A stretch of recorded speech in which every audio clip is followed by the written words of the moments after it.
Hey, it is SJ, your favorite spiritual life coach. So I'm coming to you guys today to talk about being in a trauma loop, okay? What the heck is a trauma loop, okay? This is something that I use with my clients where my clients, what starts off as something to help them heal, grow, and evolve takes a detour left and becomes a trauma loop, okay? I'll use a perfect example. Let's just say that you're dealing with someone and you guys break up and you see a page or two and everything resonates and it hits you. Oh my gosh, my ex is a narcissist. Now, this is a whole different video, but there are levels to being a narcissist. Not everybody is just a full-blown crazy narcissist. There are covert narcissists, which are emotional narcissists. There are the narcissists that like you see in the Lifetime movies. There are levels to narcissists, okay? But you have found a page that validates and resonates with you and you're like, dude, that is what I've been going through. I'm gonna go follow pages like this. So you do that on your Instagram and you do that on Facebook. Great. Now, as time goes on, every time you log into these pages, it changes your algorithm because you have liked so many of these pages or so many of things that are connected to that, where that's all you're pretty much seeing in your timeline or on your search page or your explore page, okay? So now while you're getting this information, you're going to TikTok and people are dancing and they're, talking about their experiences and you're like, oh my gosh, I could resonate with that, okay?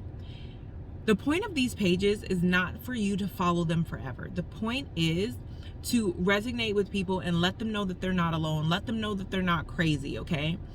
Once it gets to a point where you feel like every single time that you are logging into these pages, you are constantly seeing narcissist stuff and it's re-triggering you all over again. You were having a great day. You haven't talked to this person in I don't know how long. You've blocked them. You don't talk to them. Or if you guys co-parent, when they speak to you, you give no response. You're doing great. But you log on to TikTok or you log on to Instagram and there's somebody talking about their experience and you're so like, oh my gosh, that reminds me of when I went through that like 6 months ago, and you get triggered all over again. You're in that zone all over again. You feel the need to want to share this story 11 million times, right?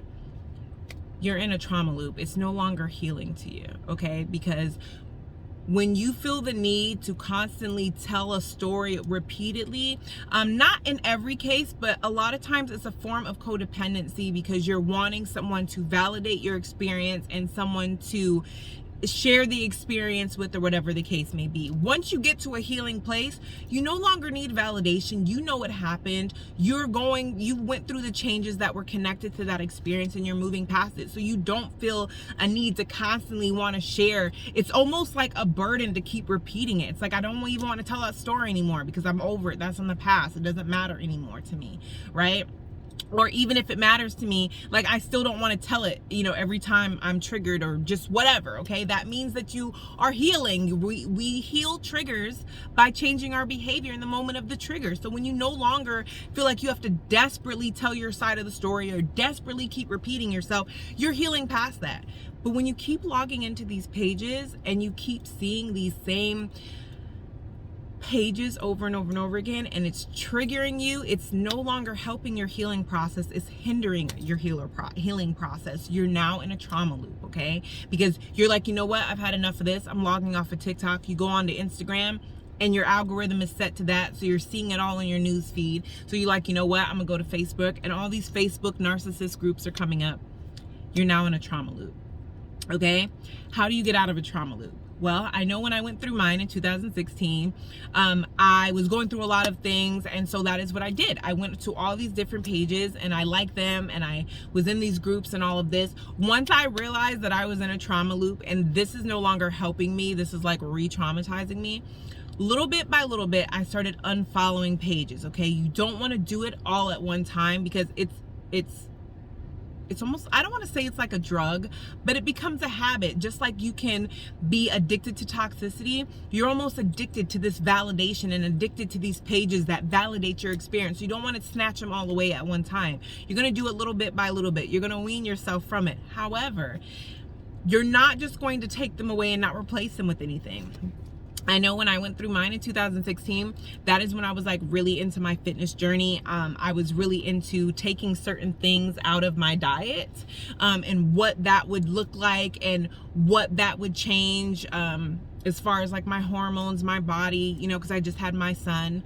And so I took some of those pages out and replaced them with fitness groups that catered to what I had going on in my life at the time. I took those out and catered to food groups, you know, food pages that were connected to what I had going on at the time. And so it changes the algorithm. I no longer had just massive narcissist stuff in my timeline. They were sprinkled out now, right? And so I started noticing that there were pages that would trigger me because it was just somebody who was talking about, or on TikTok dancing to, TikTok wasn't out then, but you get what I'm saying. Just repeating their experience. And I started to realize that I didn't need my experience validated anymore. What I needed was information. I need information. I need someone to help me when this person tries to trigger me. What am I supposed to do? So I started slowly but surely taking out pages where people were sharing a lot of their experiences, or the influencer on that page was just sharing a lot of their experience, because I had gotten past that point. And going to leaving pages that were strictly information. By the end of this process, it took about a month, okay? By the end of that process, I had like maybe one, max two across all my platforms that were like narcissistic based, and the rest of them catered to either fitness or just happy memes, or just, you know, things outside of that, okay? You are in control of your algorithm. You are in control of what shows up on your social media, what shows up in your timeline, what shows up in your search, okay? So 2022 is all about healing and taking accountability for ourselves, okay? So it is amazing that there are so many avenues and so many outlets that cater to healing, okay, that cater to helping you get out of things. But don't get so wrapped up into that you get into a trauma loop and it's like across the board. It's no longer helping and healing you. It's just constantly re-traumatizing. You're constantly being reminded of experiences that you've outgrown, okay?